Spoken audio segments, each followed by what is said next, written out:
Good evening, welcome to the December 4th meeting of the Glenville Town Board. Please rise for the invocation and pledge allegiance. For tonight's invocation, I'm going to ask for a moment of silence in memory of our past employee, Cindy Amell. We lost Cindy Amell right before Thanksgiving at the age of 58.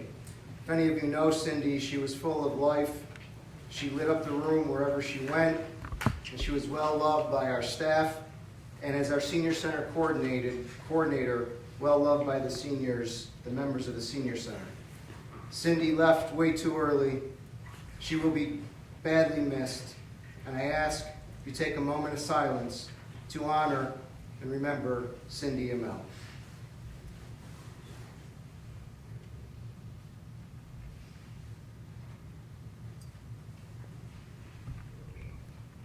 Amen. I pledge allegiance to the flag of the United States of America and to the republic for which it stands, one nation, under God, indivisible, with liberty and justice for all.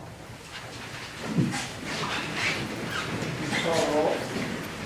Councilman Pittawani. Here. Councilman Yagowski. Here. Councilman Zaluski. Councilwoman Worsbowski. Supervisor Pettsley. Here. Welcome. We have a very busy room. This is what I dream about when I do my budget presentation. So if you all want to come back next year, that'd be great during the budget presentation. It's a full room. I hope you can hear us okay. We'll try to enunciate. I know sometimes when we look down, we're hard to hear, so we'll try to speak to the room so everyone can hear us.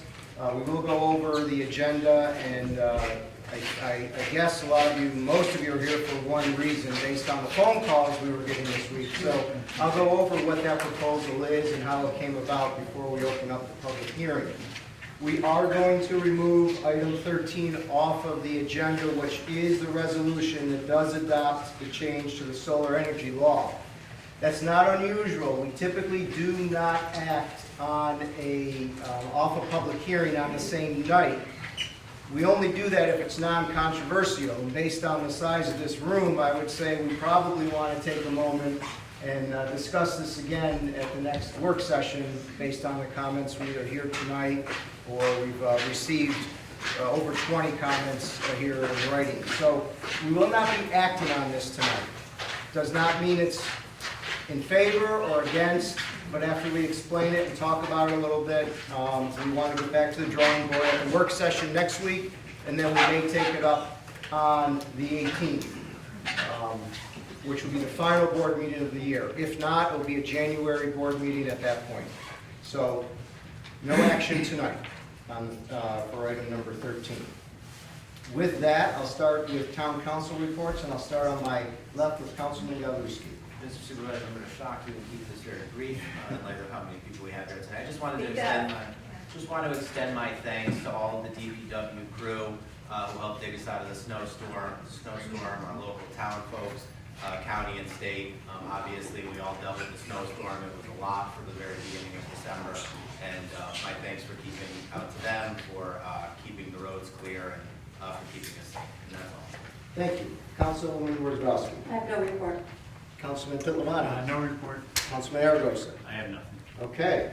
So we do have 3 public hearings tonight, and we'll take each one individually. The first public hearing is item number 5, which would deal with the storage overlay district change to our zoning law. Item number 6 is the solar energy proposed change to Chapter 270 for rural, residential, and agricultural. And then item number 7 is a tree code for Chapter 250. So the first public hearing I'm going to open is regarding the storage overlay district, which will change Chapter 270 of our zoning. And just to give you a little background on what that one is, and I'll give this one a brief summary. This is a proposed storage overlay district to go over highway commercial zoning, which is primarily on Route 5, parts of Route 5, between Bly Road and out towards the town line with Montgomery County. And this would allow us to accommodate storage of automobiles associated with automobile dealerships and towing operations, as well as rental operations and also provide for self-storage facilities. So this would limit those uses on Route 5 in highway commercial only. And then there is a variety of screening and landscape requirements for this. There's stormwater pollution prevention plan required. Existing or vegetation would need to stay in place. Paving and stormwater management plans. Setbacks for such uses in highway commercial. And then also the town board would have the ability to take on an application one at a time so that we'd be able to assess the impact to Route 5 as the applications came in. I get a call, I get many questions on this one. There are no applications before the town currently. This is to accommodate folks who have reached out to the town over the years looking for these types of uses. And we've limited them out of general business, so not on Freeman's Bridge Road, not in town center. We think this might be a good use for highway commercial. So that is the first public hearing I'm going to open. Now that it's open, anyone wish to be heard on the storage overlay district in highway commercial zoning? Yes, I see a hand.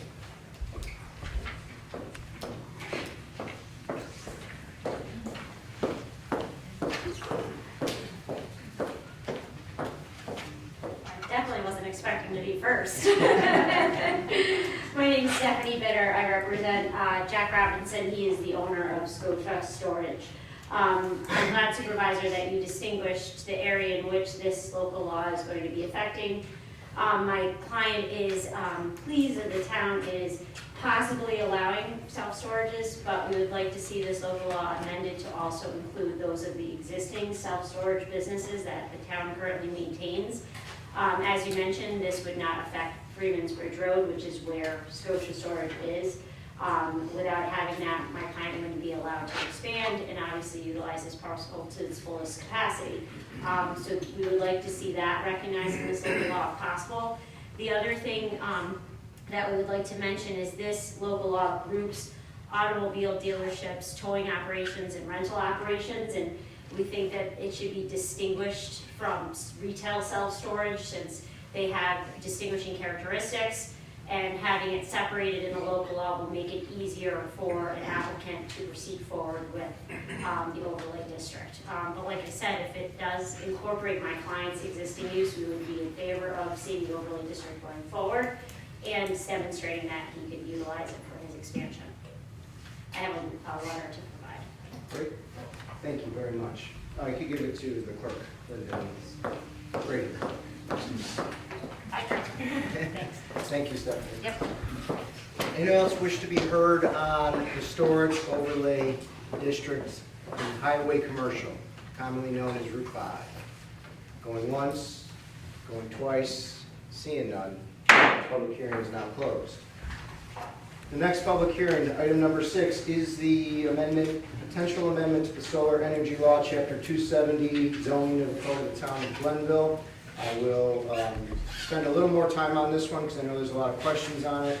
To give a little bit of background, this town board 3 years ago spent a lot of time on the comprehensive plan, rewriting the comprehensive plan. One of the issues in the comprehensive plan was solar energy, particularly solar farms. We went out to West Glenville 3 times. We met out there 3 times with residents. Many of you, some of you here, were at those meetings.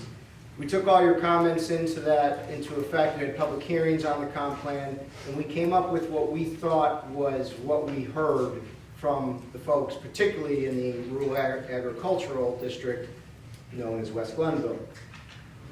In that time, after the comp plan was passed, we also put a code review committee together to bring our codes up to date with our comprehensive plan, our new comprehensive plan, so that they meshed.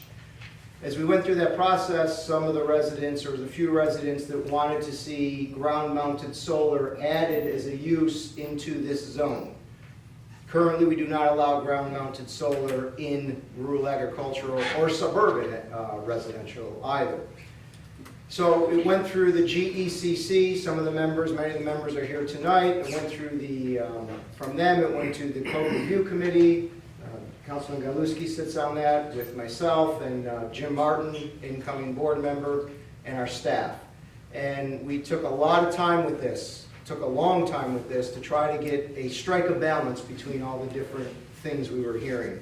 And so the local law that I think we all settled on, and although nothing's perfect and not everyone's, I'll say no one's really totally happy with it, but it does try to strike a balance between all competing interests. So I'll read it without putting you to sleep. I'll read it so that you at least get the gist of what we're trying to do. So this would add a new section to subsection 270-165C of our town code, and it would add ground-mounted solar energy systems in rural residential agricultural zoning districts. These ground-mounted solar energy systems that use the electricity exclusively on site and do not exceed 110% of the annual electric load that are permitted in accessory structures within rural residential districts. So this is not a solar farm, not a commercial solar farm. This allows for a resident to use the ground-mounted solar exclusively on site and not to exceed 110% of their annual electrical load. So it limits the usage to an individual home, not a solar farm. Secondly, there's height restrictions on ground-mounted solar systems within this district, and it shall not be more than 15 feet maximum when the solar panels are mounted at full maximum tilt. Shall not exceed 15 feet accessory structure of the height of that restriction. So that would be at full maximum tilt. The solar panels are to be mounted in a manner that it reasonably minimizes shading of the property to the north while still providing adequate sunlight access for the panels. Number 3, the location and setback. Ground-mounted systems in the rural residential district shall be installed in the rear yard, subject to rear yard lot line requirements in the underlying district. I don't have the exact requirements here, but they would be the requirements that are currently in your zoning right now. So it would have to comply with setback and rear yard lot line setbacks that are current zoning now. Lot coverage, the system, this is number 4, the system cannot, regardless of the lot size, exceed 1,000 square feet or 20% of the lot size itself, whichever is less. So that limits the size of what would be allowed to be erected into someone's yard. The surface area covered by the ground-mounted solar panel shall be included in a total lot coverage application in the zoning district. Number 5, screening. The system shall be visibly screened through landscaping, grading, fencing, or combination, or by other means, so that the view of the solar energy system shall be minimized and reasonably practical from the public roadways and adjacent property owners to the extent feasible. All screening and landscaping plans must be submitted to the town at the time of the building permit application, specifying the locations, the elevations, the height, the plant species, all the particulars of the grading or the landscape screening. And that screening shall not be planted any closer than 10 feet from the system.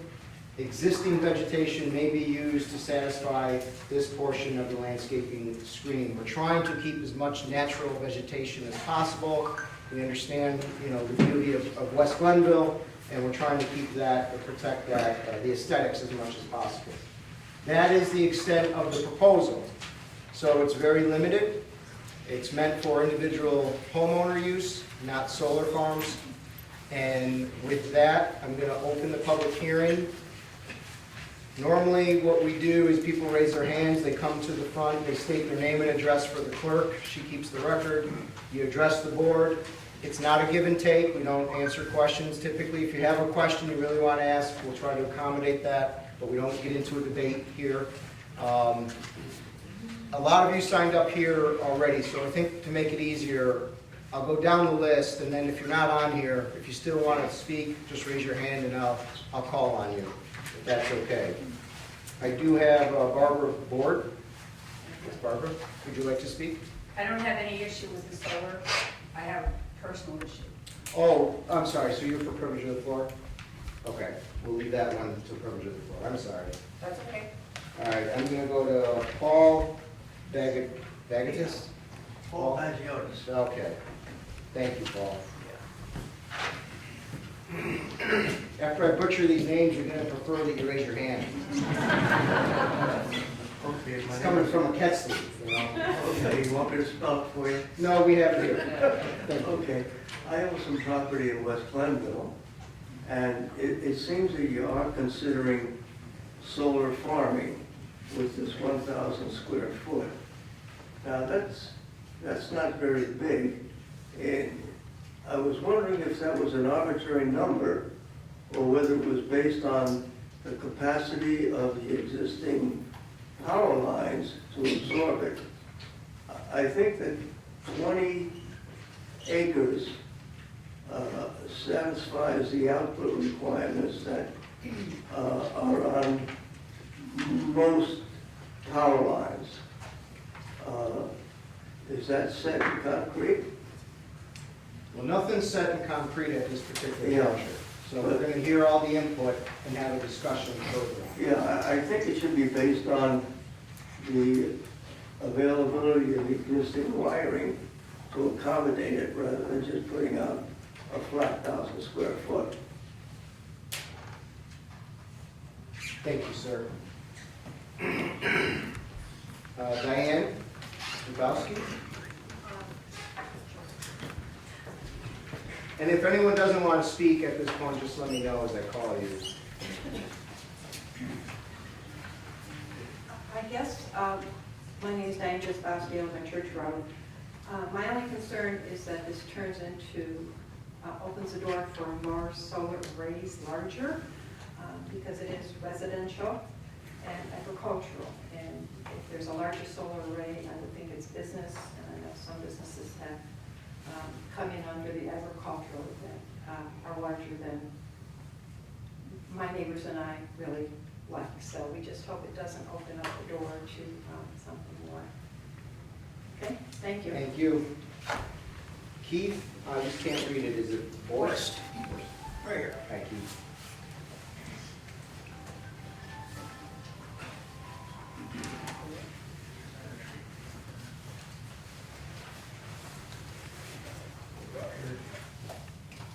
Now, first thing I want to say is I have nothing against solar energy, but I do have a lot of concerns about the ground-based systems. One, I don't know if anybody is aware of Speak into the mic, please. about the EFM and the dirty electricity that's produced by these. So the EMF Society has set standards for setbacks, which I hope you guys might take into consideration. I believe the information you're reading. They're saying EFMs and radio frequency output from these solar panels travel 265 feet. So anybody who's in that close proximity will be exposed to this. Some of the health hazards caused by this is pretty significant.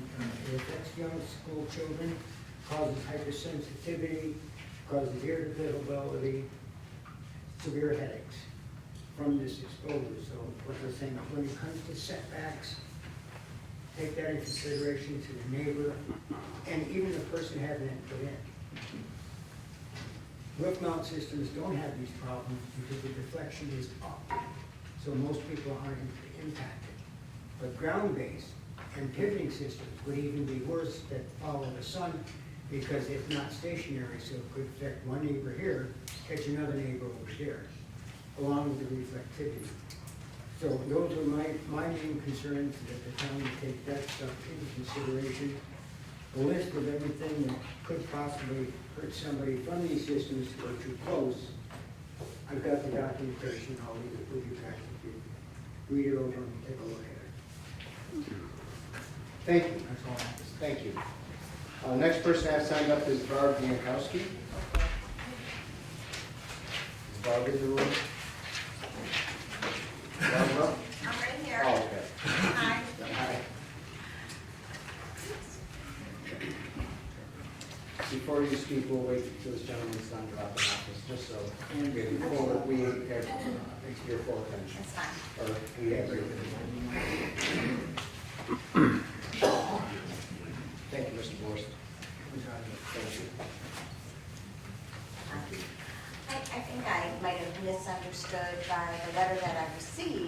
it said within 500 feet of my home. And I do have a big objection to that. And I've heard different stories, just as I walked in today, that by Mallow Park, there's gonna be a big solar farm. I'm not a big fan of the solar. If I was, I would have it on my home. And I don't, aesthetically, I think it would hurt the town by having that.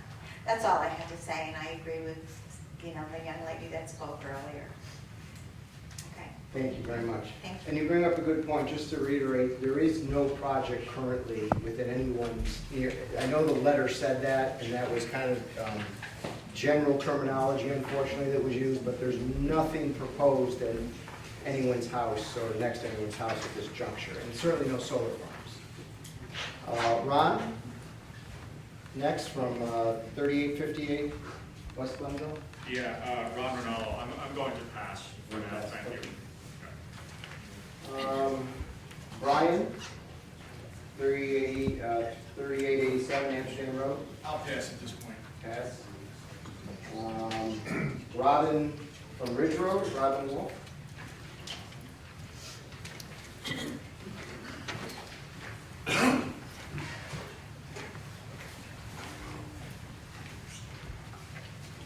Thank you. I'm Robin Wolf, and I live on Ridge Road, and I have many questions about this, which obviously you're not going to want to answer or not going to answer.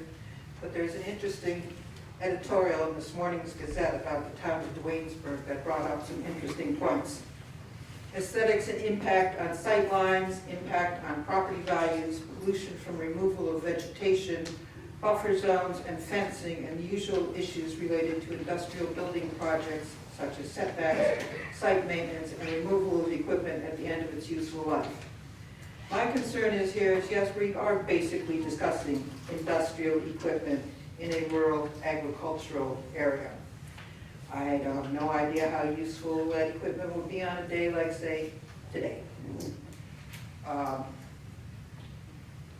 The precedent that allowing ground-mounted solar equipment might set, one neighbor may want it within 500 feet of me. What happens when the person across the road and the person on the other side decides they want it to? Suddenly, there's a density problem, and it's getting messy in a hurry. The lifespan of this equipment, 25, 30 years, I don't know, I'm guessing. But what happens to it at that point when it is deactivated? Is it recyclable? Is it a toxic product to get rid of? I'm certainly favorable to green alternatives and transporting oil and coal across the country to burn on the East Coast and create acid rain does not make a lot of sense to me. But likewise, I think we have to carefully examine the choices we are making.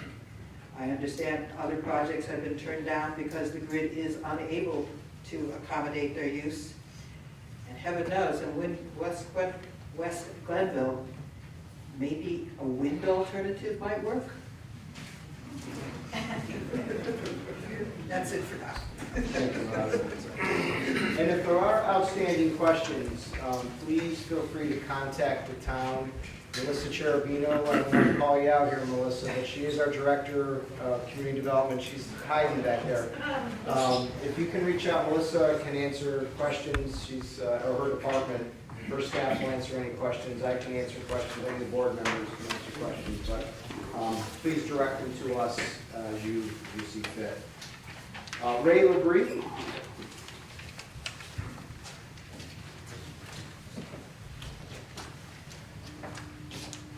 Hi, I'm Ray Bree, I live on West Glenville Road, and you said in your opening statement there aren't any ground-mounted solar ones?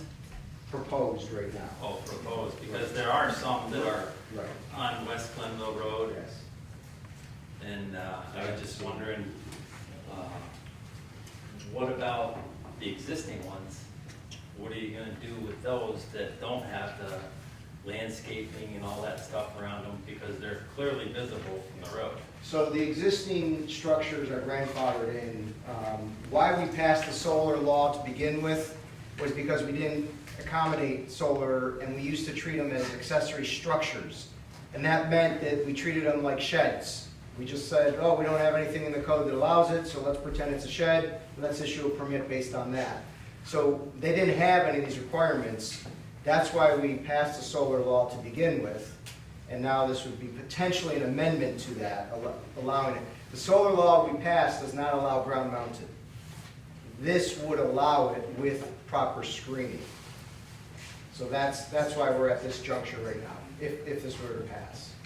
Okay, and I noticed too, on the one printout there, you had the setback was 50 feet? Yeah, I don't have that in front of me, but it sounds like it's the underlying zoning, so it would be, Because when I built my house 14 years ago, it was 75 feet. Has that changed, do you know? Melissa is new, so we'll test her knowledge. Principal structure, so when you build your home, in other words, it had to be Yeah. 75 foot, an accessory structure has a 50 foot for rear, I remember, and I think it's also 50 foot from the side, I want to double check. So the difference is the principal structure being the house, and the Yeah. accessory structure being the shed. So this, Well, personally, I would like to see it be the same, if not greater. And what about if somebody wants to install the panels without a house there? no, you would need, so it's based on the principal structure. It has to be used for the principal structure on the property. So there would be allowed. Correct. Okay. That's it, thank you. Thank you. Anna DeMarco. We do not have anything further to add. Thank you. Carl, Ale? Right here. Hi, Carl.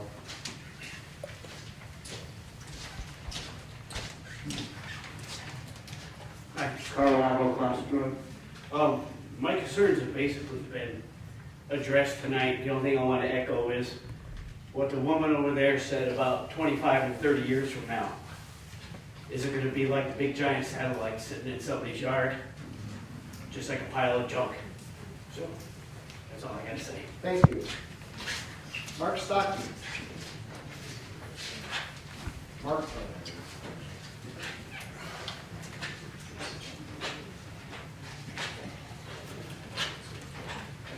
Mark Stockton, 3228 Ridge Road. When I got the notice, I was thinking you were planning on allowing solar farms in rural residential agricultural. When I look at the proposed regulation, it sounds more appropriate for suburban residential than rural residential. It sounds a bit too restrictive. Especially the first point, number one, you realize that cuts out net metering. That's when your solar output is higher than your house's needs and the power feeds back into the grid and cuts your electric bill. That's a real problem. And all the setback and view blocking, that sounds more appropriate for a suburban rather than a rural setting. Now, it's a reasonable compromise in zoning is people who want everything regulated should live in suburban residential. People who just want to live alone should have the privilege to do that in rural residential. Thank you. Thank you. Looks like Reno and Isabella, I just can't read the last name. That's okay. 652 Second Garden Road. Pass. And how about 5767 Jockey Street? Deidre? Pass. Pass. Okay, we're getting there. Paul Borsink.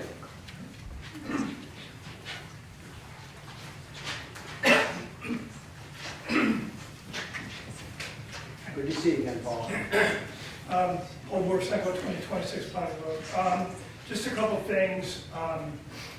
One is, again, I want to stress about the lifespan of these things, that there should be some mechanism in place so that when they've met their useful lifespan, they should go away. There should be something. The other part that bothers me, and I've seen it in other towns too, is it leaves a fair amount of discretion when it talks about reasonably screening, feasible screening. All right. Personally, I think screening is an issue because people will put, you put a 4-foot tree up next to a 15-foot. I don't have a problem with solar collectors at all. I just think they should be positioned properly. Screening is a long-term thing that's hard to regulate and hard to maintain. The last thing is just that I like the rule about backyards. I'm good with that. I think it should just be clear that front yard is not a variance. This is a use not allowed in the front yard. I think it should be clear that, that it would be a use variance. It's not something you could just go to the ZBA and ask for relief on that. It's not a dimensional thing. It's a use thing. So, other than that, I'm not against them. I think they're a fine use in the right place. Thank you. Thank you. Tim Bliss.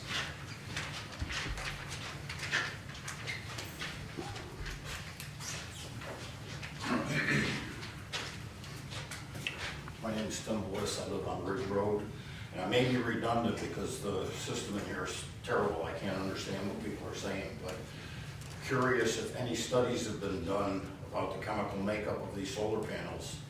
We are all on wells out there.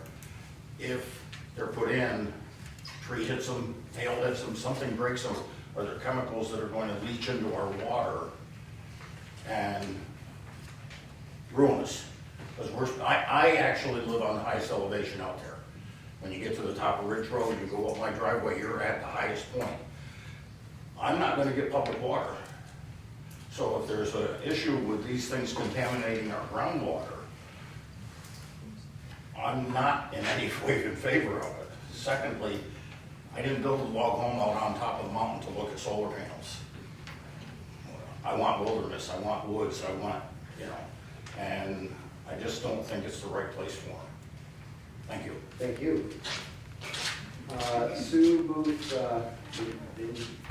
help me, Sue. Music. Music. Are you gonna talk about the wording? Somebody turn off the lights.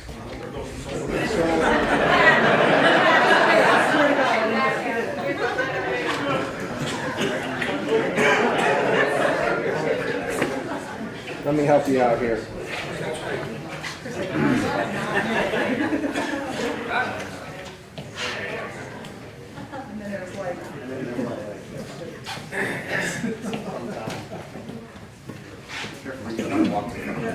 See my big head coming up.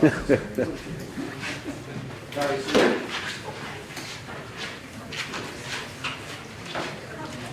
So perhaps it's the nature of the system that when you propose something, most of the comments you get are for people who are concerned about it. I wish there had been as much effort put into notify the public when you put in the ban 2 years ago, because there was no notice sent out to people at that point the way there was now. And I was at the meeting where it was passed. The only comments from the public were against the ban. There were no comments in favor of it, and yet it was passed anyway. And I just wanted to emphasize that, in fact, there are many ground-mounted solar panels already in people's yards in West Glenville. Most of my neighbors have ground-mounted solar because they got in when it was still being allowed as any other accessory structure. So this is not something that doesn't exist now. There are plenty of them out there on the landscape. And what was done by this ban was to create a different class of resident, those who were allowed to put in ground-mounted solar, and those who are now not being allowed to put in ground-mounted solar. So if the ban stays, then that will affect our property values with respect to our neighbors. It will affect our ability to get cheap energy, which our neighbors can get.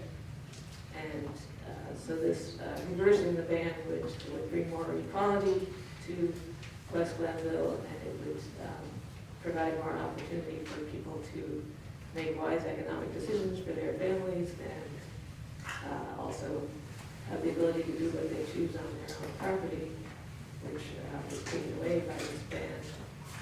I'm guessing that many of the people here tonight are in favor and are not bothering to say anything and are leaving because once they heard you read what the intent was, then they realized that it was not of concern to them. The letter that was sent out seemed extremely alarmist in its tone.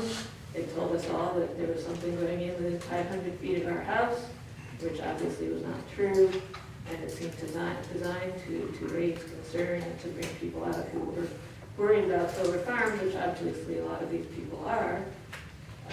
They made it clear that they don't want solar farms, and that was always the concern. The meetings that you mentioned in West Glenville 3 years ago, the concerns that were raised about it were about solar farms. They were not about residential on-site solar. So the ban was not an appropriate response to those concerns. And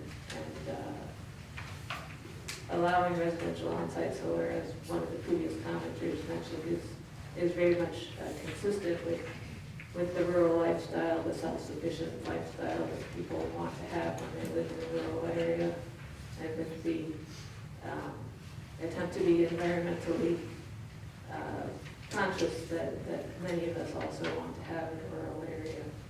So the ban should be reversed. Thank you. Thank you. Jerry. Jerry,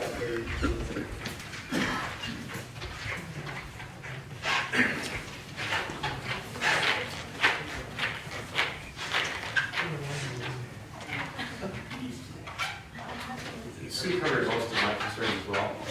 Jerry Gunzik, Green Corners Road. But I did want to drive home the point. I wasn't frightened by the letter about the 500, something coming up within 500 feet of my home. But I am frightened about the fact that that letter was generated and sent when it seems to me a pretty clear effort to manipulate people to bring to this meeting those who are afraid of solar installations. Oh my God, they're going up within 500 feet of my place. And I was just curious, I understand you're not going to answer questions tonight, but I was just curious of the audience. How many of you came here tonight because you were concerned by what that letter said? That's wrong. That should never be repeated. That's what I wanted to add. thank you, Jerry. Before I call the next person up, I do want to correct or clarify why that letter was sent. Our code says, as a courtesy, that when we do a zone change, we would notify the people within that zone. Jerry, this isn't a back and forth. I understand that. No debate, but as Sue pointed out, no such letter was sent when the ban was instated. Jerry, if you didn't interrupt me, I'm going to address that. If you can please step back from the podium, you had your say. Fair enough. The code says, as a courtesy, that we would send out notification to anyone affected within that zone. The standard legal wording, because the standard for if you are affected or not is that something is being done within 500 feet of your home, is what the standard language is to trigger that letter. When we did the solar law, that is part of a comprehensive plan rewrite in the comprehensive plan, which was properly noticed with a public hearing notification, just like this one was. And also, at that particular juncture, we were coming off of being within your community, talking to each of you, many of you, face to face. So at that time, 3 years ago, perhaps the town board did not see that courtesy, because it's a courtesy, should have been extended. But we saw over this past year so much debate between even our internal committees on this particular juncture that it was proper and right to notify everybody that this was being readdressed, because many people felt it was already addressed. So what we wanted to do, with no ill intent, and I'm offended at this ill intent type of implication, what we wanted to do was inform everybody that this is being discussed. Nobody wanted to scare anybody, but that is the legal language that triggers if you get a letter or not, if something's happening within 500 feet. Because you're in the zone, that's you. That's all it is. It's standard letter, or standard form letter. I understand it could have been alarmist to some. We started hearing that when we got calls and letters from people. We addressed it with those people when we got those calls and letters. But there was no ill intent. And I want to be clear about that. Next speaker is Miriam Blanchard. I'll pass. Thank you. We're at the end of our list of signups. Yes, sir, you'd like to speak?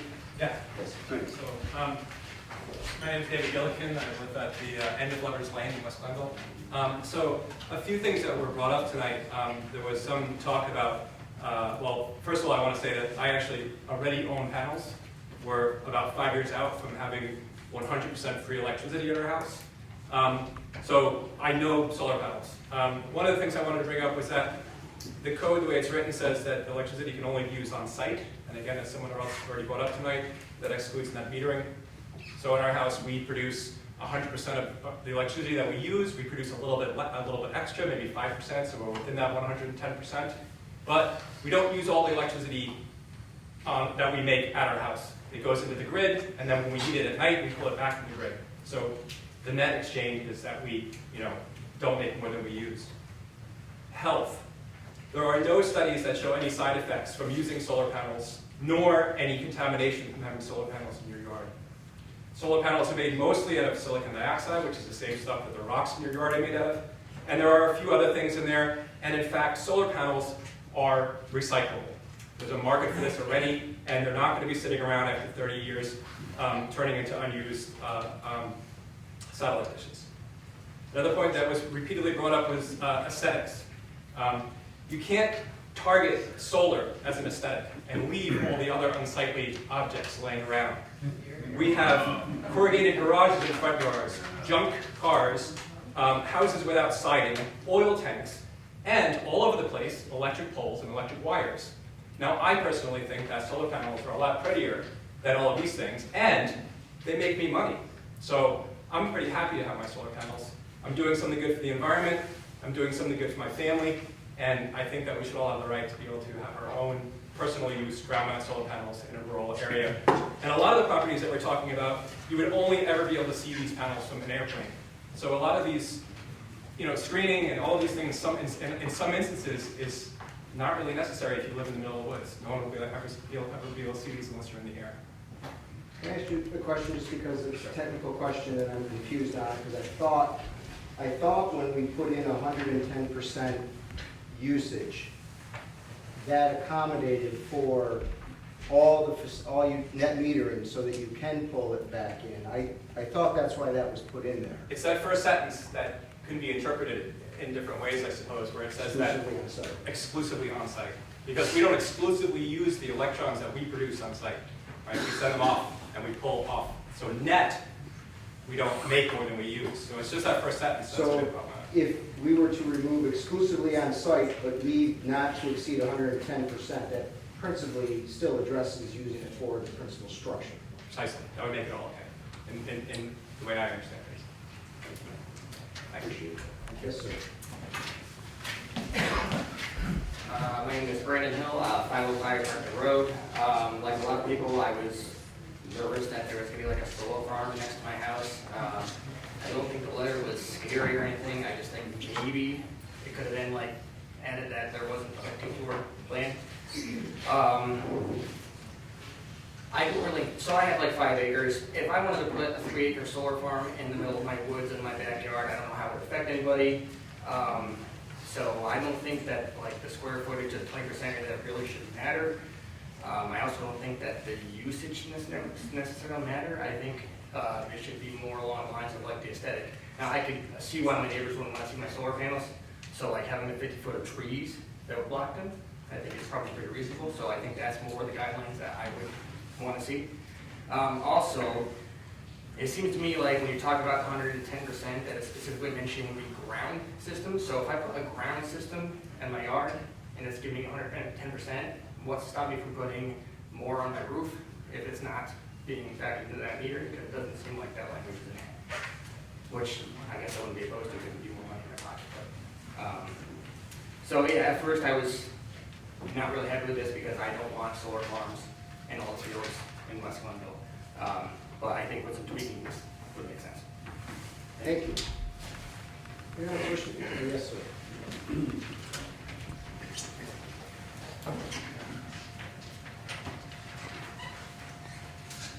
Duke Paschal, 346 Wolf Hollow Road. I've just got a couple concerns. Number one is when you say the screening, I've never really heard that said before. but it sounds like hiding, and if they're either brought up that screening may be needed because of looks and that, I don't think it should be at all. I myself believe you shouldn't be able to see it from the road, or a neighbor be able to see it. I think if you've got a space someplace out in the back where it's not gonna bother anybody. And has anybody ever done a study of how much it would cost to tear that down? So in 20 years, is it gonna cost $35,000 to tear it down? They can't do it, and just like somebody else said before, it would be like an old car in the yard or something like that. I myself think they're really ugly. You know, you come across Route 30, you see that mountain of them. I mean, I do like the idea of green, but I don't think that's actually where it should be. Now, also, some of the properties border the aquifer as well, correct?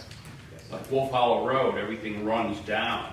So that's going down to the river and the aquifer and that sort of thing. And I do know that there are chemicals inside of them.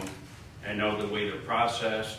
You know, if they're not cleaned after they're processed and put up and it rains, where'd that rainwater go? It's going in the ground, and we've all got wells that we're living off in the mountainous areas and that.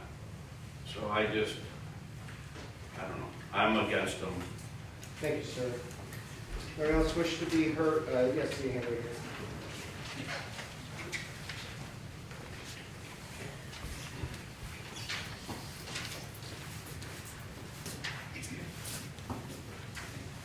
Mark Clayton, 18 Snake Hill Road.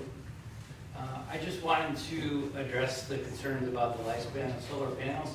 I was interested in purchasing them for my house, and I was doing some reading, and I admit that when you read about solar panels, they say 25 to 30 year life expectancy. And when I read that, I thought it's like a light bulb. 25, 30 years, it burns out, it no longer works. That isn't actually what that means. It simply means that as the solar panel ages, it will become less efficient. When you first buy it, it's as 100% efficient as it can be. Over time, it will lose some efficiency. And the way the rating is written, it basically says that after 20 years, it may lose 20% efficiency. It will still be 80% efficient. It will still be producing power. It will still work. It's just the manufacturer's warranty that they say if something goes wrong and it's not producing power according to that rating, they will replace it. But 30, 50 years, it will still be working. And newer solar panels are even better. They don't degrade as fast. And I just thought you should know that that's actually what that means when we hear 25, 30 years.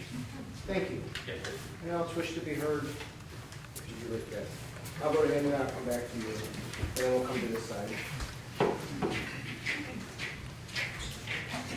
Good evening. I'm Don Rodbell, 2977 Ridge Road. I've had a solar array out on my property for about 10 years now. It's paid for itself. It makes my own electricity for the house and for a plug-in hybrid vehicle that I've just purchased. Some of the distinct advantages of a ground mount system are that you can adjust them with the season. So they're at maximum tilt now to account for the low sun angle, and in the summer we flatten them out to account for the higher sun angle. So there are real advantages, and that amount to between 10 and 20% efficiency when you can make these adjustments. I would echo the comments about the first point about net metering, because that language could well be read to exclude net metering. And the key point is that they do not exceed 110%. That's the language that will limit the size of these things. They are made of silica dioxide, and this is what glass is made of. This is not something that's going to contaminate groundwater. People have to get real about this, please. There's a lot of alarmism here, and we don't worry too much about rusty carports, about the lifespan of a rusty carport, which I see at the end of Ridge Road, where it junctures with West Glenville Road. It's been hit by a vehicle, it's all corroded and rusty. There's no worry about that. Who's going to dispose of that in 20 years? Do we care? No. Why are we picking out solar here? What is the deal here? It's bizarre. I don't understand it. I defy anybody to find my solar array on my property, from the road or from any property line. It's in the middle of 120 acres.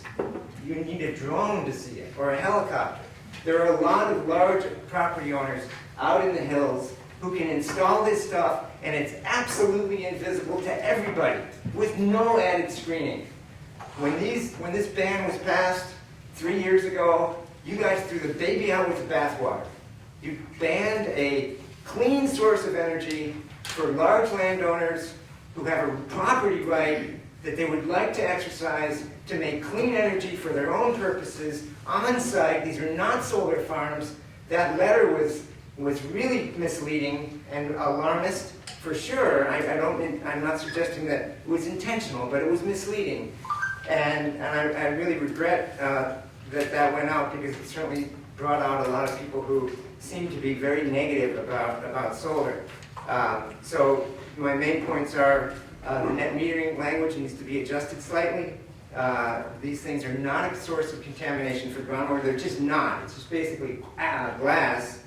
And the lifespan of these things, 20 or 30 or 40 years, can be dealt with like anything else we deal with, any other accessory structure that we don't worry about having a zoning code to ensure the removal of.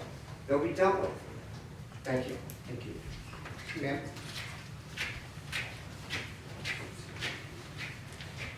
Nikita Hardy, I'm on Spring Road.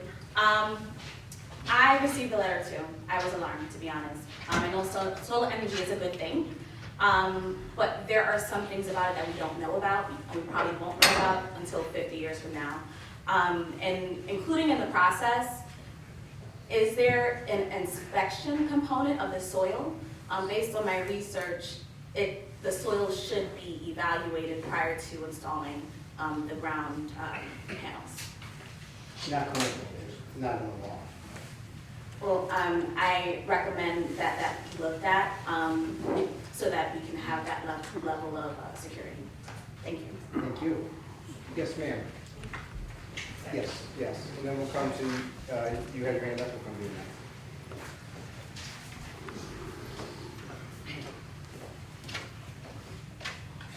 Hi, my name is Marlene DeMarco Hammond. I live at 553 Saginaw Road. And I just wanted to show my support for solar energy.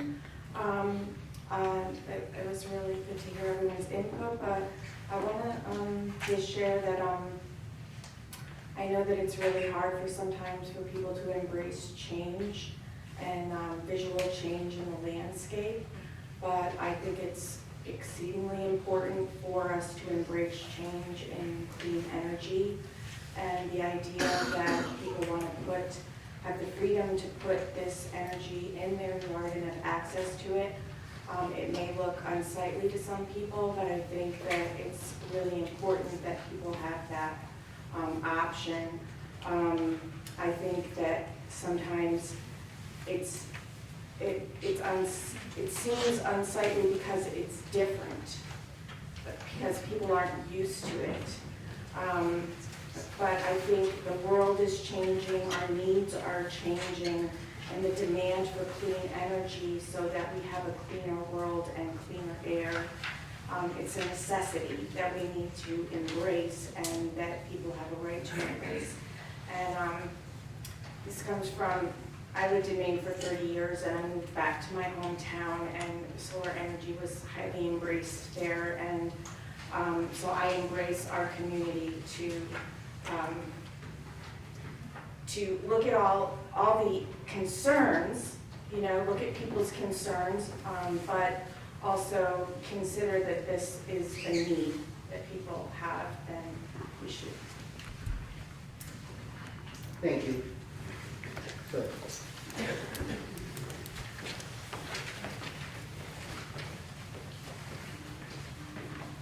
Hi, my name is Bob Engel. I'm at 1262 Gower Road, and I have to admit I showed up here being a little bit alarmed about the letter, but wanted to speak much more in support of the bill as you've written it. Speaking to the mic, wanted to speak in support of the bill despite coming here because of the letter that concerned me. A few things I want to echo first. Obviously, the change to allow net metering, I think as you've written, is critical for functioning until battery technology catches up. The one comment I would make is maybe the 1,000 square feet is a little bit arbitrary for those of us who have plenty of property to hide an array bigger than that, and also have intentions to use more power as, say, our cars go electric in the next 10, 15, 20 years. The 110% obviously is I think, the standard for not exceeding your own production and maintaining this as a private use. I think that's probably our best measure as long as we maintain proper setbacks. But I know for my personal use, as we recently moved everything to electric to eliminate fossil fuels, we're teetering on the edge of 1,000 square feet to cover our needs. Getting better panel, we can certainly do it, but I think it just seems a little arbitrary to throw a number on it. Alternatively, keeping 110% probably should cover, as was mentioned before, the ground-mounted and roof-mounted. But there should be at least something to address the fact that the roof-mounted panels that we have going in this month and the solar, the ground-mounted system, the surface area probably doesn't matter as much as the shading and the coverage and just making sure that's for our use. And finally, I have to just say that I'm a physician. I've done all the research, all the medical research for solar, and I have absolutely no health concerns. I'm not sure about the ground dusting either, but by all means do the research, but I don't think that should be any concern for any of this. Thank you. Ma'am?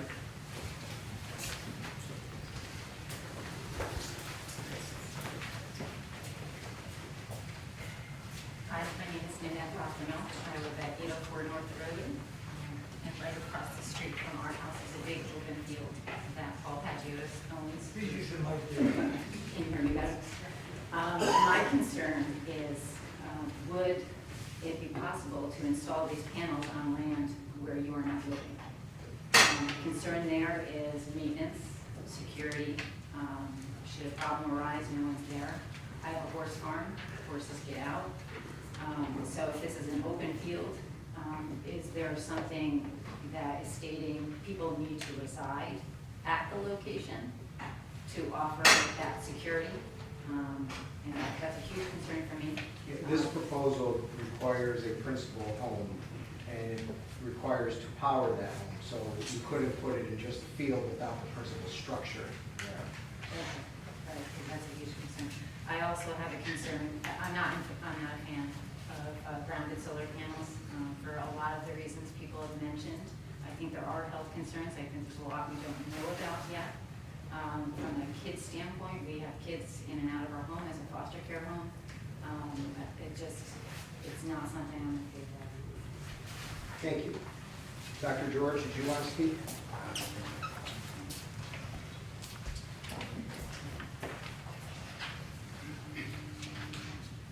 Can you all hear me? Yes.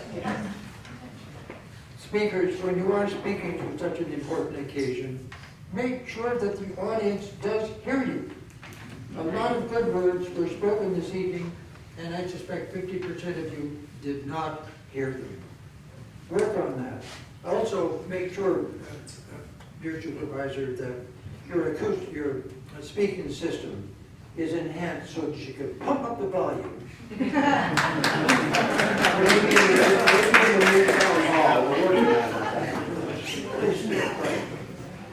I really very much wish to endorse Professor Rodbell's presentation. As you know, Professor Rodbell is professor of geology at Union College.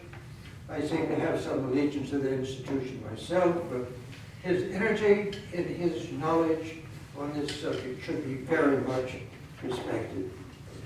My major points are that we are at the very beginning of solar technology. We are not dealing with a fixed system that will lack improvement over the next 100 years. I would like to think that the committee will add some flexibility to their plan to allow first of all, are you going to check the productivity of these systems once they're in place?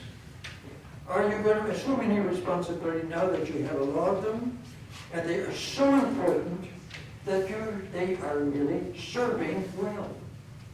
Are you going to require efficiency checks periodically, every year, every 2 years, every 5 years, make sure that our investment as a community in such a system it's going to be sustained. I think you have the other interesting problem is you're saying 100% of 110%, of the energy consumption of a particular house. You're penalizing those families which are working to be energy efficient. They cannot install a system that of this size and benefit in a sense because they have already been very energy efficient. So I think those are my major points. My name again is Carl George. I live on Wagner Road, and I very much appreciate the interest of this community in fostering this. There are a lot of things we must learn. So please accept my thanks for your consideration. Thank you very, very much. Thank you, Dr. George. Anyone else wish? Yes, sir.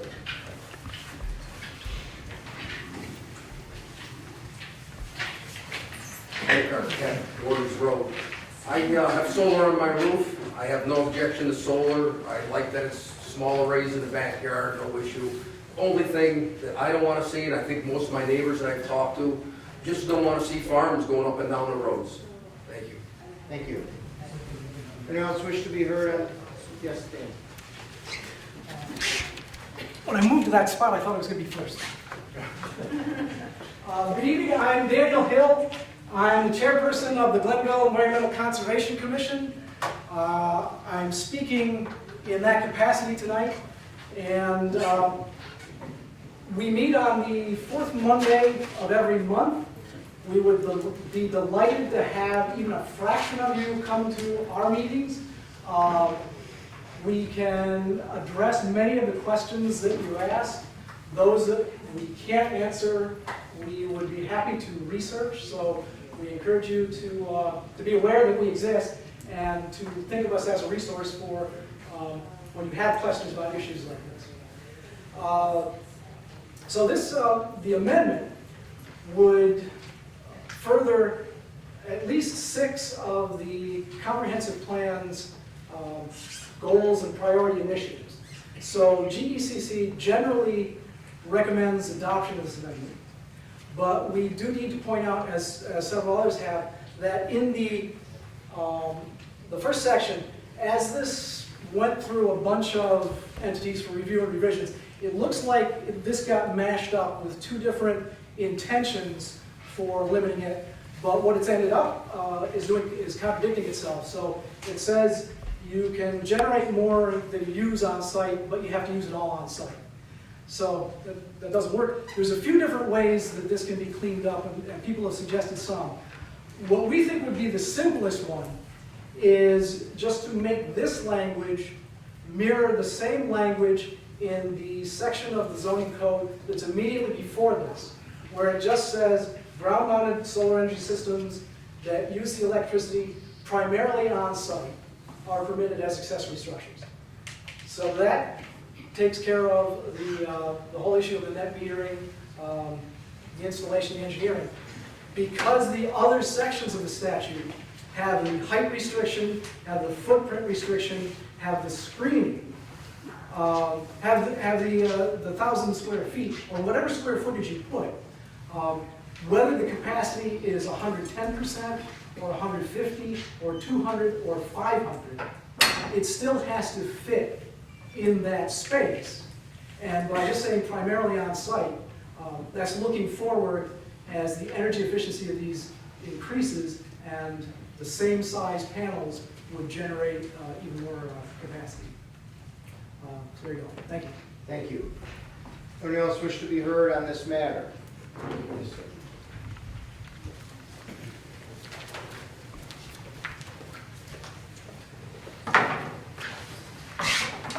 So my name is Kevin Dean. I live at 4051 Ridge Road. And I want to echo many of the comments in support of this change. First of all, I'm glad that we're talking about altering zoning because the original blanket ban, I think, was excessive and too limiting to the homeowner.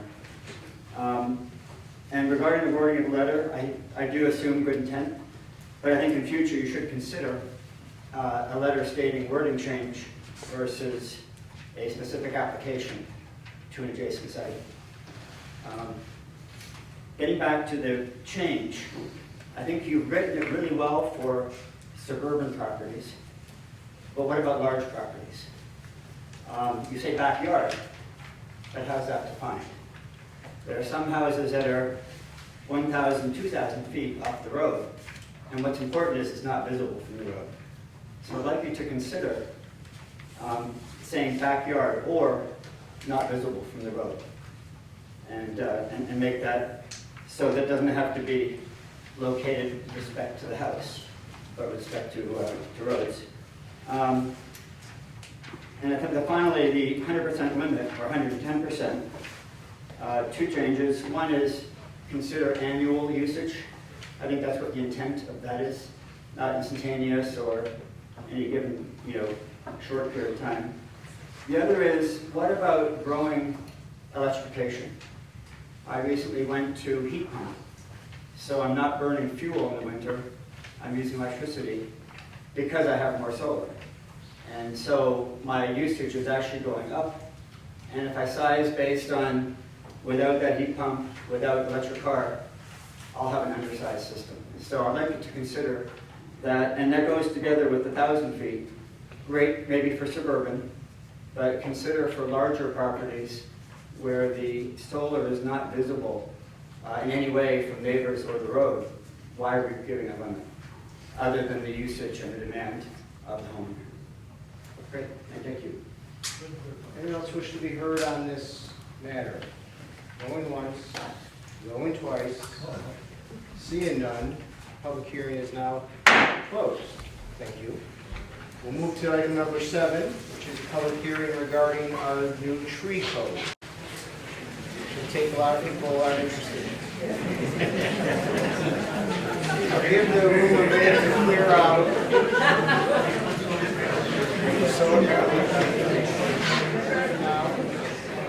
We do have another public hearing, and it's a public hearing regarding a new chapter 250 trees to the town of Glenville. This chapter provides us with a tree ordinance in relation to preserving an urban forest, maintaining municipal trees, and replanting efforts to protect the environment. This chapter would give us a definition as to how trees ought to be handled in the right-of-way, street tree species to be planted, spacing, distance from curbs and sidewalks, distance from streets and street corners and fire hydrants, utilities. It will give us guidance on public tree care, tree topping, pruning, and clearance, and what to do with dead or diseased tree removal on private property. And it gives a whole litany of direction on how to protect our trees in the town of Glenville. So we will open the public hearing. Anyone wish to be heard on that matter? This is regarding a new tree ordinance, particularly related to trees in public right-of-ways. Yes, sir.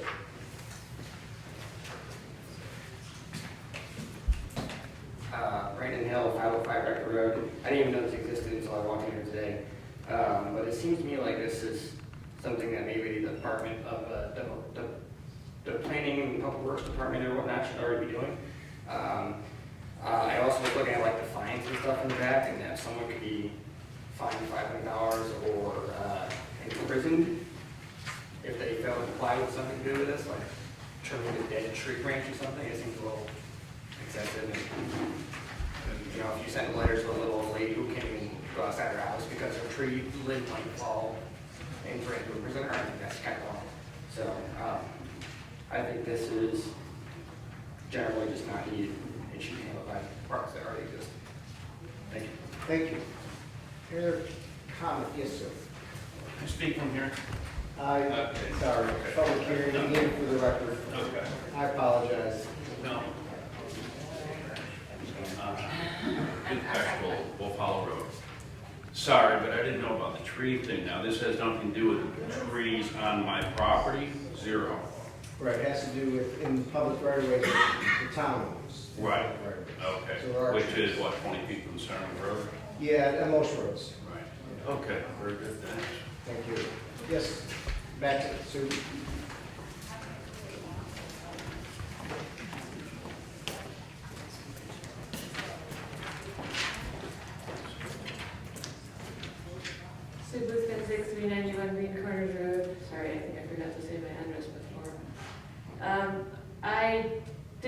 copy if it was out when I came in, but I saw it went through the Environmental Conservation Committee, so I don't know if there have been any changes since then. But there were a couple of things that I wanted to raise with respect to the language. I believe that actually it does address trees on private property. It gives the town the ability to order the removal of dead or diseased trees on private property and to penalize people if they don't remove such trees when they're ordered to do so. I think the language with respect to, I understand that the intent is to protect trees, to prevent disease from spreading and so forth. Removal is not necessarily the best option for a diseased tree, depending on the pest or pathogen that's infecting it. Sometimes treatment is the most appropriate option to contain the disease.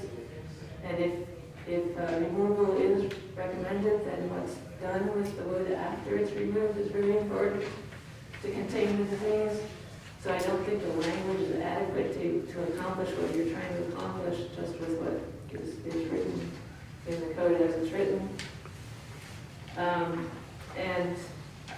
With respect to the part shortly after that about any tree which harbors insects or disease that may pose a threat to other trees shall be removed, that seems awfully vague. I would imagine any tree growing in town has some insect or some fungus that could cause damage that could potentially be transferred to other trees, and so by somebody's judgment could be considered a threat to other trees. But obviously that's a natural state, so it seems like there should be some definition of level of threat. If you're trying to simply keep out invasive pests, then maybe you should say invasive pathogens as opposed to native ones.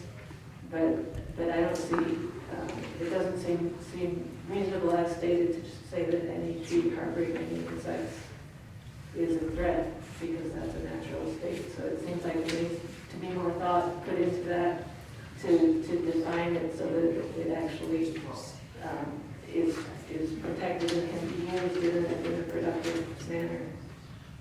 Thank you. Thanks. So I should have clarified better that section of private property where I mentioned the dead or diseased tree removal on private property. It says here, the town shall have the right to cause the removal of any dead or diseased trees on private property within the town when such trees constitute a hazard of life and property or harbor insects or disease which constitute a potential threat to other trees within the town. And that would give the authority to the tree board to make that determination. So this kind of empowers the tree board into determining if there's a potential threat to either life or safety or to other trees through either insects or disease. Although it would be great to write codes that cover every single situation that occurs in life, we cannot do that. We need to give discretion to the boards that are responsible for making those decisions. And that's why this is written in that manner, that if the tree board, as opposed to right now, potentially the one person, the Department of Public Works Commissioner might have the authority to do that, this would give the authority to a board to determine if that was a threat. So I just wanted to clarify that. That's the only time on private property, if I'm correct, Melissa, that the town would have the authority to make a determination. I think a lot of this has grown from the oak wilt problem that we're seeing here in Glenville and DEC's recommendation on how to deal with oak wilt. We have other threats to our trees. Yeah, so there's other threats to the trees, and we're trying to contain tree disease by use of the tree board. Sir, did you want to speak again? Yeah, sorry. That's okay. As far as the trees go, where we live, Wolf Hollow, okay, and we've got 1,000 trees along the roadway. So you're saying that if somebody sees 30 feet in on my property, there's a tree limb that's broken or hanging, somebody can review that and decide if it's dangerous and I have to pay to have it removed? I would not say that that would be the premise that would, if there's a tree limb hanging or something, I would not. Or say- a tree broken. Yeah, I wouldn't, I say it has to show the board that there's a threat to life, safety, or harbor insects or disease. My life or the tree's life? A Might person's be life in a danger? That'd be a person's life. So you could say that it's on my property and the tree's leaning over on another tree and it's dangerous and I've got to remove it, because I could get hurt out there, Potentially. potentially. I When does this think, get voted on? I couldn't afford it. yeah, again, I don't think that's, It's not the intent, but that's the way it's worded. but I don't think so either. I mean, it has to be imminent threat to life. It can't be, that tree may fall someday, Right. so therefore it has to come down. That's not reasonable. It has to be an imminent threat to life at that moment. Because I know right now, I'm going to tell Jack the record again. But like there's a few trees that are down that are like up on the, you can see them from the road, and it's a steep bank. So could that be worded differently? I don't really understand. I thank you for your comments. Public hearing, we're not supposed to really Right. engage it, so thank you. So when will this be addressed again? Tonight, And it's being voted on? potentially, yes. If it has a motion and a second. Or we can strike it, but when we get to it, we'll make that determination. Okay, thanks. Sir, you already spoke. I have to give other people a chance to speak. Anyone else want to be heard? Yes, sir.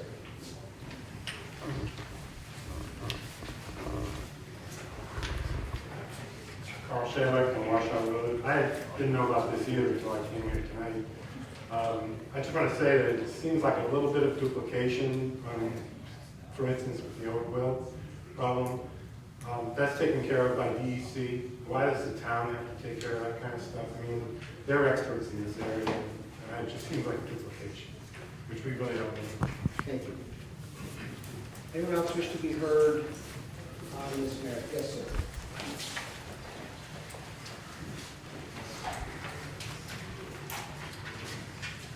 Yeah, my name is Ray LeGree. I live on West Colombo Road also, and I didn't know anything about this tonight either. But there's, right down the street from me, they're not diseased trees, but they're in the soil that's so soft, and when it rains, I've been up there 14 years, and probably every 2 or 3 years, the trees, you can just see them, they just gradually, and they hit the power lines. I've called NIMO, I've called the town, nobody wants to touch the trees. If they're not arcing, they're just gonna leave them there. So, maybe you put in your description, doesn't have to be diseased trees, you know.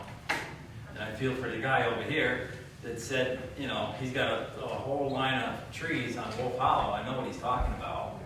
You know, I'm not against that guy. You know, he's got a legitimate complaint. Thank you. Melissa, would you like to clarify anything? So Melissa Cherubino, once again, to reintroduce her, is the Director of our Community Development Department, and this has come through her department. Thank you. I just wanted to clarify, someone had asked if DEC would be the entity that would address this. It was actually DEC that required the tree ordinance for us to apply for the tree inventory management plan grant. And so I just wanted to clarify that. So it's a grant To do the inventory. Just for the inventory, okay. Yeah, we did a partial inventory about 2 years ago. We had some areas that weren't covered, and so we wanted to apply, and DEC is trying to encourage towns, municipalities to take responsibility for. Thank you. Anyone else wish to be heard on this matter? Yes, sir.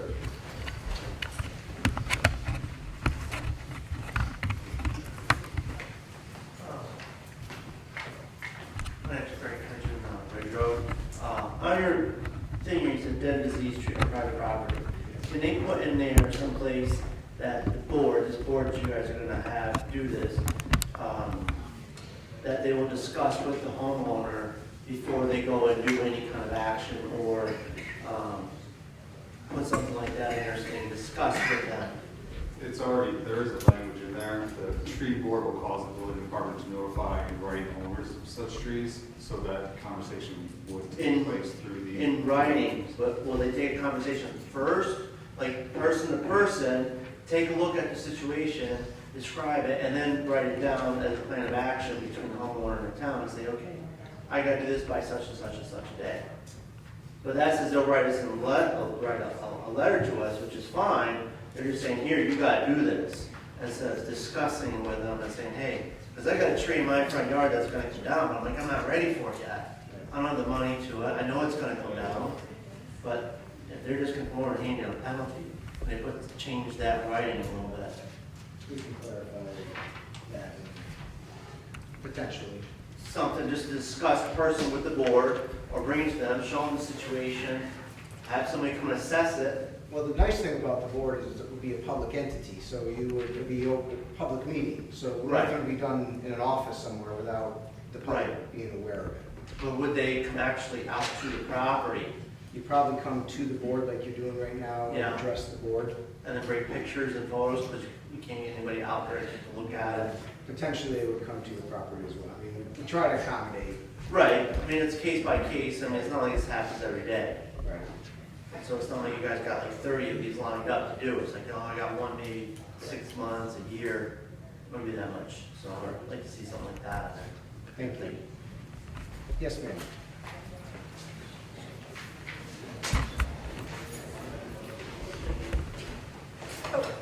No, they're leaving. Hi, I'm Marlene from Upperton, 5 Second Road. We have a lot of trees on the property, so I just had a question. I'm sorry, I'm ignorant about the board, the tree board. My father was an arborist, and so I just was wondering who was on the tree board. The board hasn't been appointed, would not be appointed until after the law, if it was passed. Then the town board would appoint the tree board. There's some discussion, so not to duplicate, that we would empower the GECC with that authority, which is the environmental, the town's environmental commission, or potentially park planning, because they have deal with a lot of our public trees in our parks. So it probably would end up being one of the boards that already exists, which meet publicly. If this does pass, the town board would appoint that tree board, which has not been done yet. So professionals that know about trees would be involved. I mean, ideally, that's the town board. Not just right. citizens Right. that are like, oh, that's a bad tree, it has a disease. Ideally- I mean, not that citizens, not to, but I mean, I just feel like there'll be situations where they'll need a professional analyzing situations. And I was wondering, concerned about that. Yes. Thank you. And to clarify, currently now, we have one person who determines the health of a tree. It's in one person's hand. So this would, although we don't go on private property currently, but this would spread that responsibility out to a public board to determine what trees would come down or not come down, particularly in our right of way. On private property. Well, if deemed correct, or through that. Anyone else wish to be heard on this matter? Yes, sir. We don't usually allow twice, but please. Well, there was thanks for that. I was curious, did you say that you're applying for a grant to assess, is that what's going on? Tree inventory. Yes, in the public right of way, so it's only along the street So like 20 feet from the road, whatnot? at best. So, It depends on and the then street. at that point, you're going to tell people that they have to either remove these trees or you're going to find them? There are trees. Okay, so you're doing the work? There are trees. Okay. If we have to take it removed, the town would have to remove it. Okay, so that's a little different.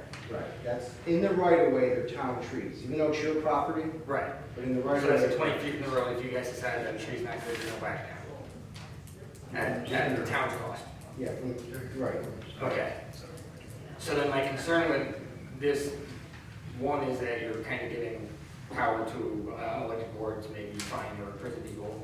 But two, that the language stating on private property doesn't say anything about being 20 feet. So every time we have a storm, I only have 5 acres, which isn't a lot compared to a lot of people here. But every time there's a storm, I have a tree that loses limb or whatnot. If someone happens to see that and decides they have to take down, and we get another 2 feet of snow, 2 feet of snow, 2 feet of snow, and I can't take it down in 60 days, then I'm potentially gonna get a $500 fine or imprisonment. It seems really, really, really like a bad policy. I don't think that any unelected board should have that kind of power.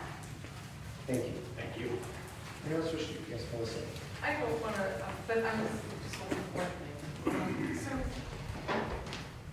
Just to clarify the 2 points, the board, whatever entity it is, would be relying on the inventory that is going to be developed by an arborist. We have a partial already done by an arborist, and then we would complete it with an arborist. And so they're not entirely an arbitrary group. And I would say for safety, it would be if this tree is about to crash on your neighbor's house, or if it's about to crash on yours, would you rather have your neighbor, take it down and not have it crash your roof, and then you have the insurance and the hassle and the expense? If it's out in the middle of the woods, it's a philosophical question. If it crashes in the middle of the woods, does anybody hear it? I don't know if it necessarily be a safety issue. I'd rather my homeowners pay for it than go to jail. I'm fine with that. Thank you, Melissa. Anyone else want to be heard on this matter? Going once, going twice, seeing none, that public hearing is now closed. I'm going to go out on a limb and say that we will probably take item 14 off the agenda for the evening. Again, our own self-imposed rule, we don't typically act on something that has just had a public hearing the same evening, particularly if there's controversial or varying opinion. So I think we've met that standard here tonight, and we will take item 14 off the agenda and put that to the work session next week for potential future action. With that, I'll move to item number 8, which is privilege of the floor. Now, if you haven't spoken yet and you want to speak about anything at all in the town, yes, ma'am. You waited patiently. I called you first. Isn't that ironic? But we are now in privilege of the floor. Good evening. My name is Barbara Ward. My address is 1183 Rector Road. I'm here tonight to address an issue that concerns 47 acres of land that we own off of Lava Lane. And in March of 2018, we intended to sell this land to my nephew. He hired an attorney. My attorney is Dean Ribby. And we entered into a contract to find out that our right-of-way had been taken away. And we had no knowledge of it. So that makes my property landlocked, and I can't sell it. I truly never intended to have to be here tonight. I thought we could resolve this. Dean, I know, spoke continually to the prior attorney. I actually sent the supervisor an email. I also sent him a voicemail, left a voicemail. I tried to speak to people on the board, never had my phone calls returned. So without success, I was told on several occasions that it looked like the town wasn't going to do anything. My nephew's attorney met with someone from the town. I don't know the person's name. They were told that they would try and resolve it. We never heard another word. Subsequently, I sent a lengthy email to Senator Tedesco, who got his personal attorney involved, who has sent several emails and made several phone calls to the town without any response. My hands are tied. I can't sell this property. And I am now facing a harsh financial aspect in this because my husband is now in a nursing home. And I have huge financial bills I have to pay. And $35,000 would go a long way to help me to do that. I honestly don't understand why I can't even get a response from anyone since this has been going on since March of 2018, and we're now approaching 2020. And I thank you for your time. Thank you. And I just want to acknowledge that we know the issue. The attorneys have been working on it. I can't comment in public because the attorneys are dealing with it. Earl Redding is the new attorney for us here. I'm not sure if he's been briefed by the former attorney yet, but he will be. But it's not something I can comment on right here. And so don't think it's not being addressed or ignored. Your attorney and our attorney are in discussion, and that's where it should be. That's all I can say on the matter for now. Thank you, though, for your comments. Anyone else wish to be heard at privilege of the floor? Yes, sir.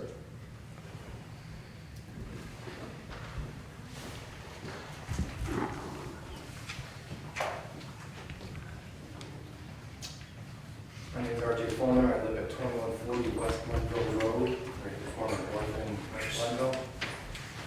I am concerned about our water. It's horrible.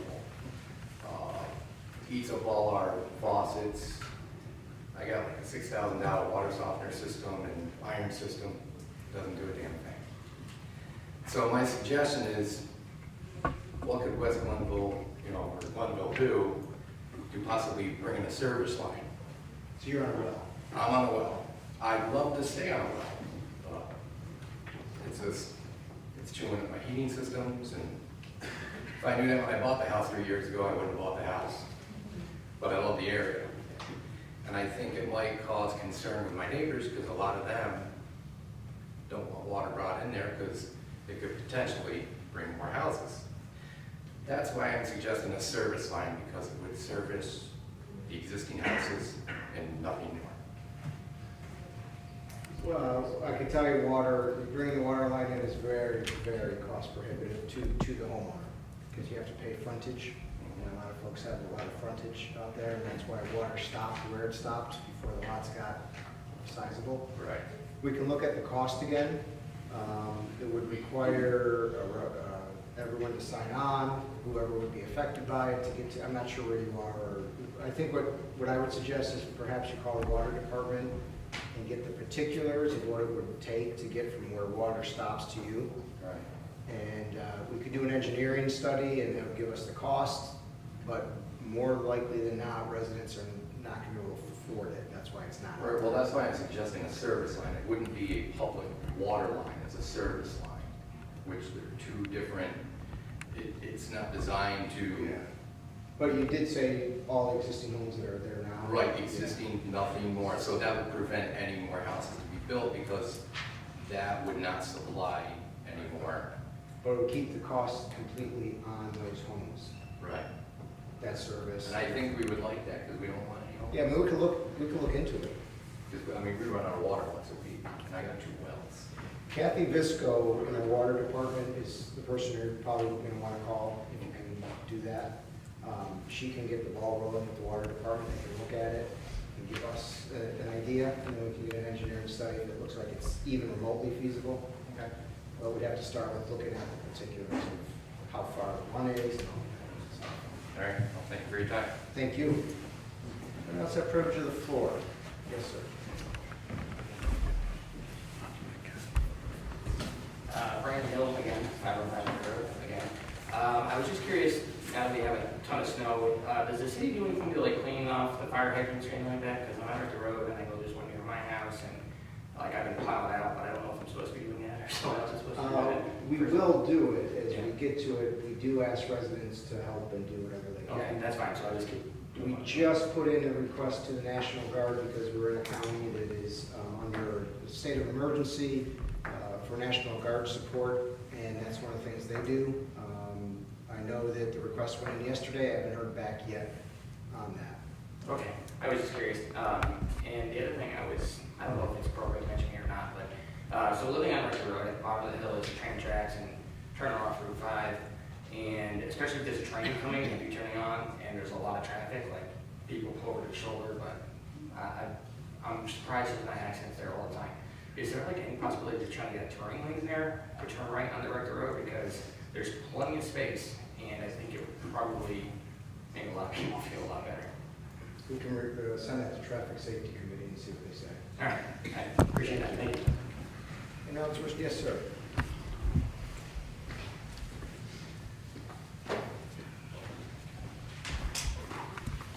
Right, Ridge Road.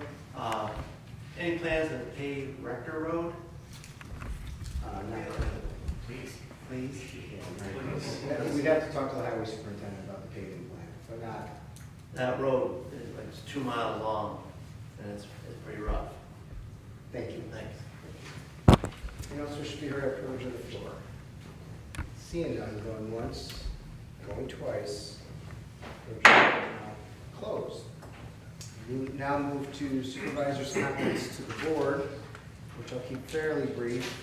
But I do want to thank everybody, especially the ones that stayed, for coming tonight, because although sometimes it seems a little messy and even potentially contentious, this is a great way for us to make laws here in the town of Glenville, hearing from all the different points of view. I do want to say, I don't like when people shame other people into their perspective. Everybody has a perspective, they're all valid, and it's not, I don't think it's really great to tell that some people shouldn't be thinking a certain way or afraid to say they're thinking a certain way. I'm proud of all the residents here tonight who shared their perspective, the ones I agreed with and the ones I disagreed with. I respect all of them, and I think having a good dialogue that we had tonight is good. I think we're going to get a better product because of it. I think there's potentially some changes to this that will help some people going forward. But the role here, the idea here for the board is to strike that balance of all the interests to the best of our ability. And I think we're getting there, and I think tonight was helpful in that matter. So I want to thank all of our residents for coming out. I want to start quick by just acknowledging that the town of Glenville received the most snowfall in the Capital District, coming in at 27.5 inches. It broke records, I've been told. It beat the blizzard of '93 and others. And so I just want to say I think our road crew did a phenomenal job. Our police and fire did a wonderful job. All our first responders, the UCC. I was out on the streets following all the complaints because we get them. When you get 27 inches in 48 hours, it was a very prolonged storm. And there was a period where we had to pull our drivers off the road after 24 or 36 hours on the road. They did need rest. It became a question of what was more unsafe, the road not being plowed or somebody behind these multi-ton trucks that didn't get enough sleep. And we felt it was better that they got some sleep and came back later. And I think they did a great job, and I just want to congratulate them for that. I had an opportunity to attend a ceremony for an Eagle Scout in the Sanders Preserve. Vicki and I did. This gentleman created new markers in the preserve. If you've ever been in the Sanders Preserve, sometimes you get lost because it's not marked all that well. This Boy Scout, soon-to-be Eagle Scout, has provided for this project so that when our residents go, they're more likely to not get lost. There is a fire department here in the town of Glenville, I'm not going to name them, but they got lost in the Sanders Preserve. And so because of that, we had to help our markers a little bit better. I'm not going to say who it was, but it wasn't from East Glenville. It might have been one of those out in West Glenville. I received news today that we received another $50,000 grant for the restoration of Yates Mansion on Maple Avenue, so that puts our total so far at $150,000 in the past 2 months. So we're going to continue that going forward with grant money. I had an opportunity with John and Mike to attend the tree lighting here at the corner the other night. It was a nice event. It was cold, but it was a nice event, and Santa Claus did a very good job. Santa might be watching us in this room tonight, I don't know, but he did a very good job, so thank you if he's here somewhere. Vicki and I were talking today, and she mentioned to me that the expansion at the senior center is continuing. Walls are up on the expansion piece, so that's very exciting. Brand new floors are in at the senior center, so that's exciting. Then doors will be done next. So we're continuing with our work at the senior center. I want to say they did a great job on these floors too. These were stripped and buffed and re-waxed, and they brought them back to life. I think the room looks great. So we're continuing our capital investments in our properties. The cameras are also coming to Indian Meadows Park. They're in, so they'll be installed, and we'll have cameras in Indian Meadows Park. As many of you know, we've had a variety of problems with vandalism in both parks, and the cameras will hopefully cut down vandalism in Indian Meadows Park. And believe it or not, the grooming is already done for the trails in Indian Meadows Park. So our groomer, our volunteer groomer, was on it like immediately, already groomed, and so we're excited about that. 2020 is around the corner, our 200th anniversary. We have a lot planned. I met with the committee today. We have a lot planned talking about trees. One of the things they're going to do is plant 200 trees next spring in honor of 200 years. So we have to start talking about where those trees can go. A variety of other things that they're planning on doing, but they're working on putting up special 200 anniversary banners when the wreaths come down. And so we're trying to represent all areas of the town on these banners, and what they had thought, or what they came up with, it's probably up there on my notes somewhere. Okay, Yates Mansion being one for part of East Glenville, Green Corners School for West Glenville, the bridge in Alclaws, Scotia Library for Scotia, the 109th Air Wing Guard, ESAM, and the Town Center Clock are currently contention for being on the banners representing different areas of the town. This is your opportunity. We did put that on Facebook, ask for people's input. We did get some good input. Anybody have anything that they believe should be represented on these banners, please let me know as soon as you can.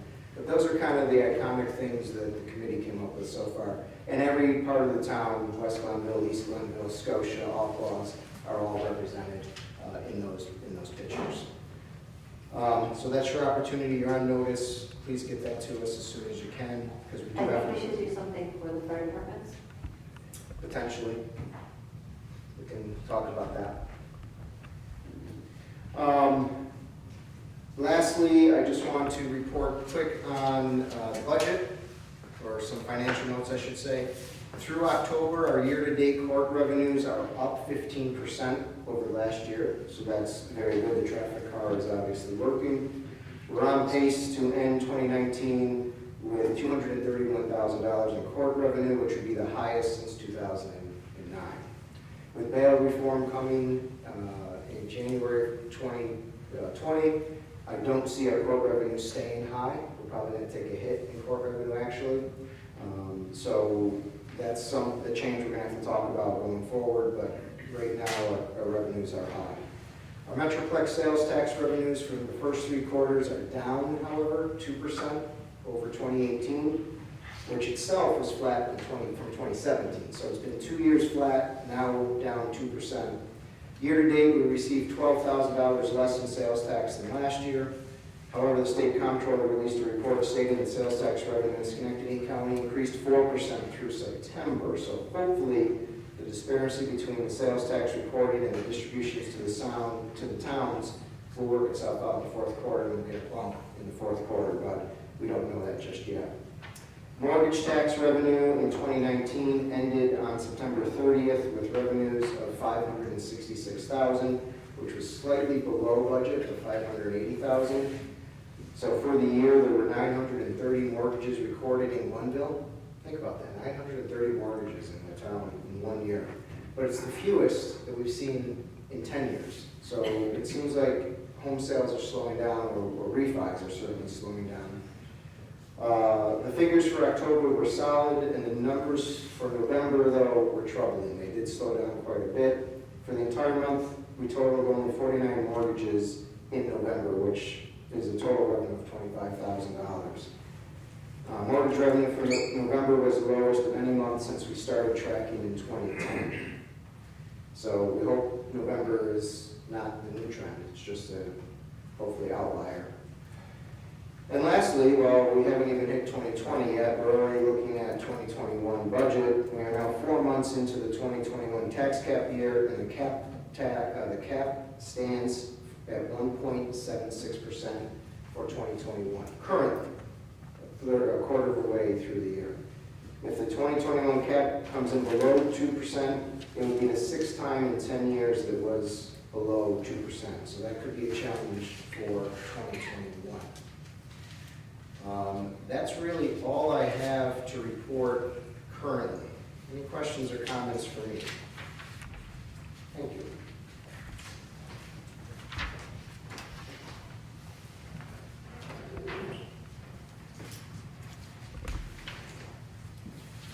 Okay, so we'll move back to the agenda. We have item number 10, a resolution appointing David Massaro to the position of code enforcement officer. Do I have a motion?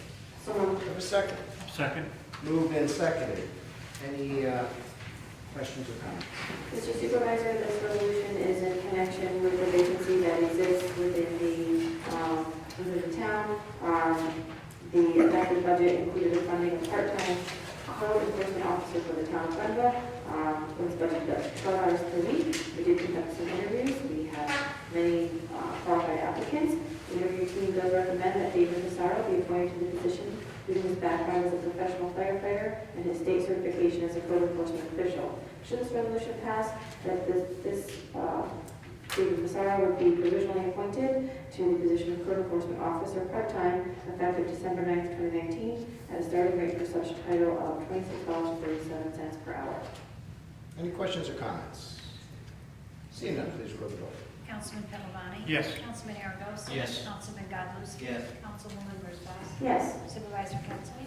Yes, resolution passes. Next, resolution 11, authorizing the town supervisor to enter into an agreement with CS Arch to provide design services for the town hall campus. Do I have a motion? So moved. Do I have a second? I'll second. Moved in second. Just to start discussion, as you all know, through the work sessions we had recently, we've engaged the firm CS Arch to conduct a feasibility study to determine the best use of existing town hall and whether renovations to the town hall or building a new town hall, but to really deal with our space constraints that we have, our operational constraints we've had. At a work session, the town board had decided, especially because of the New York State grant of $1.5 million that would be used to improve our facility, that it would be wise to go forward with the option that CS Arch determined to be the improvement of the existing building that we're sitting in right now to become the public safety building and to build a smaller administrative building on land owned by the town on the opposite side of the county library, which would create a municipal campus. This is the most cost-effective in feasibility study, as we discussed at the work session. And now this resolution would allow us to go forward with CS Arch to take the next step in developing the municipal campus option by creating a conceptual design for presentation and consideration to the town board. And the amount of the services for that is $7,800 to present a conceptual design for a municipal campus proposal to the town board. So that's the resolution. Any questions or comments? Seeing none, please record the vote. Councilman Pedalani? Yes. Councilman Aragosa? Yes. Councilman Godlewski? Yes. Councilwoman Wozzachowski? Yes. Supervisor Pettsley? Yes, resolution passes. Next, resolution 12, adopting local law number 7 regarding the overlay districts for adding storage overlay districts to the highway commercial zone. Do I have a motion? So moved. A second. I'll second. Moved and seconded. As I said earlier, this was the one that would provide for automobile storage and self-storage facilities and highway commercial. Any questions or comments? I would just like to say, the comments notwithstanding from Mr. Robinson's attorney, I just don't think that expansion or addition of these facilities on the Transford Road corridor would be appropriate. I don't think that's an appropriate use of land there. I think we could find better and more beneficial uses. So while I appreciate Mr. Robinson's attorney taking the time to be here with us this evening, personally myself, I just don't think that any type of storage that's contained in this overlay district is appropriate for the Fairings Ridge Road corridor based upon all the work we've done to try to revitalize that corridor thus far. Thank you. To echo that, I know the committee, and I know Councilman Godlewski could probably speak to this as well. The committee spent a lot of time looking at where this would make the most sense. They share your conclusion, Councilwoman Wozzachowski. We were on Freeman's Bridge Road for a meeting that was held at Mohawk Honda. It was discussed with residents and landowners and business owners on Freeman's Bridge Road. It did not have a lot of support among that group either. And so although it was considered, it was seriously considered, it was talked about and debated, the committee's recommendation was not to include it there based on all those factors. And I think maybe Councilman Godlewski would probably back me up on that. Yeah, it's something that we have vetted through both through public outreach, through the zoning revision committee. We've gone over it, we've gone back over it, and at this point,